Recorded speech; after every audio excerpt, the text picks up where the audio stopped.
After the release of Sonic Superstars and of course Sonic Frontiers back in November 2022, now it's kind of looking like an empty road ahead. We don't really know what's going to be happening with the Sonic the Hedgehog franchise. So I guess the big question is, what now? And this isn't all speculative, there's actually some evidence maybe to help back up to what's coming next. Sonic Frontiers, we're going to talk about that, and of course Sonic Superstars, which just released not that long ago, now has a pretty wide consensus that I think the game is kind of mixed. I think most people enjoy the game, but a lot of people aren't blown away by the game. Which is fair, and honestly, I feel like that was kind of to be expected, but maybe you should aim for a bit higher next time, Sega. But with that said, let's hop into all of this.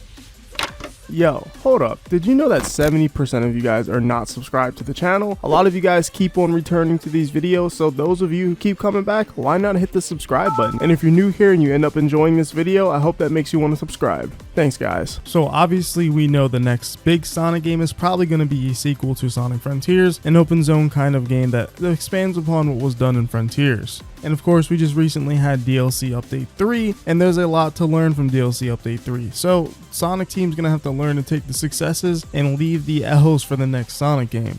But what are the successes that need to stick around and become the next Sonic game? Honestly, it's pretty simple. I think one of the biggest successes from Sonic Frontiers that needs to stick around is, in my opinion, the tone.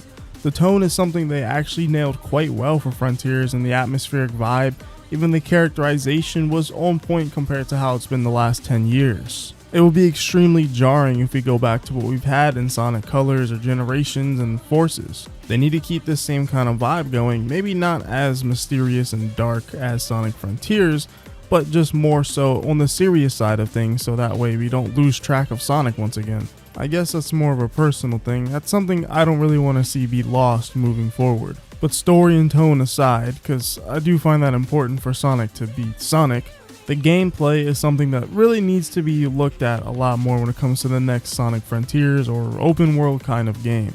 But I do think the overall gameplay loop they have created for Frontiers is the future of Sonic. Just change it up a bit.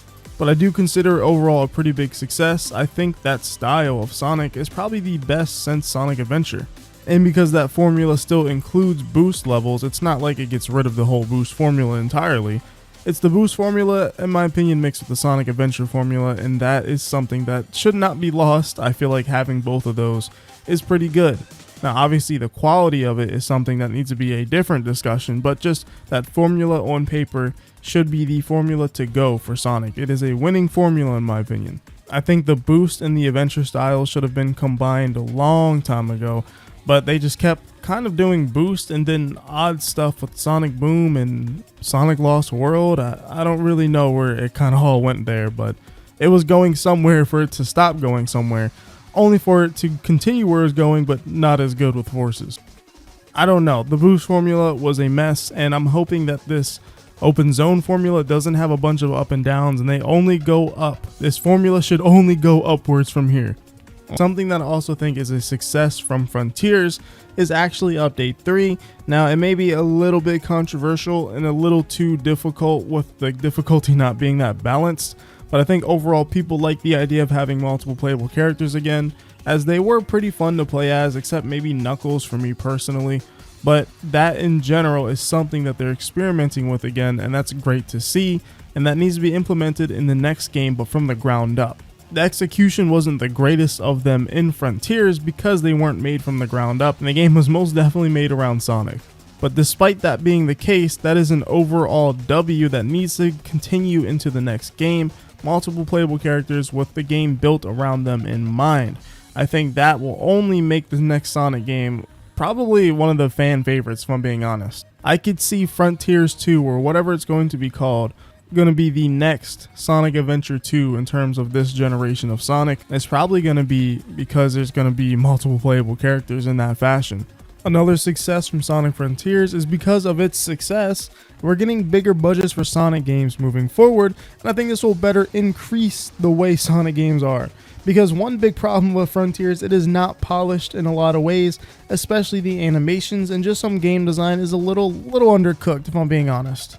Go play Sonic Frontiers and then go play Spider-Man 2 on the PS5 and just look at the level of difference of the quality of the graphics and the animations and fluidity of the game.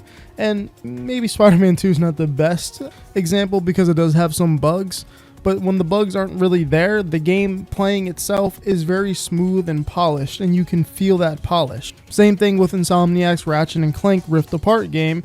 That game just feels like you're playing the character as smooth as possible, and everything just feels like it's alive.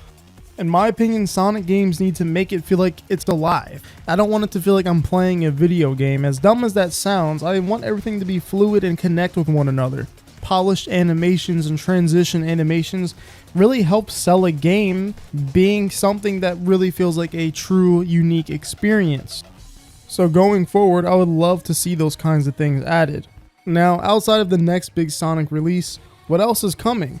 Well, we know Sega Hardlight is working on a huge Sonic game that apparently is ambitious and story-driven, and I'm quite interested to see what they have cooking for that. And then also on top of that, if we're going into leaks, we know that there's probably going to be another Sonic game in 2024, and I'm assuming that it's going to be a spin-off game, hopefully a Riders game, so that's something we have to look forward to. I think we're going to have a Sonic game almost every single year, or close to every single year. We had Colors Ultimate in 2021, and then we had Sonic Origins, Sonic Frontiers, and then now Sonic Superstars, and then apparently another Sonic game for 2024. That's a lot of games in a row, and I don't think the train's going to be stopping anytime soon. So yeah, Superstars and Frontiers have come to an era of ending in terms of the hype cycles, but I think there's a lot more hype to go around. We're not done yet with this Blue Hedgehog. So, what's next? What's next, I think, is going to be some greatness for this franchise. I think it can only go up from here, and I truly mean it. I know a lot of people have said that even after Sonic Forces, but I really think we're moving somewhere now. Forces, yeah, there was only anywhere but up to go because the game was so bad. But in this sense, after Frontiers, it feels like we're going up. Instead of saying we're going up, we are actually experiencing it right now. Even though some people are mixed on Sonic Superstars and some people didn't want a classic game, we can still go up from there as well. We can still get a 2D modern game. That stuff still isn't out the question. So I think Sonic is headed towards a direction that's going to be great overall. Even if you don't agree with that personally, I think most of the fan base is actually kind of feeling that. It kind of just overall feels like that Sonic is finally back and he's here to actually drop some heat. And yeah, not everyone's going to agree that it was heat, but I think overall Sonic just has a strong presence once again. And especially with Movie 3 dropping and Shadow hopping into the mix, I think that this is going to be great for this franchise going forward. And even though I can't fully see what's on the other end of this tunnel, I kind of like what I see. Well, whatever happens, happens.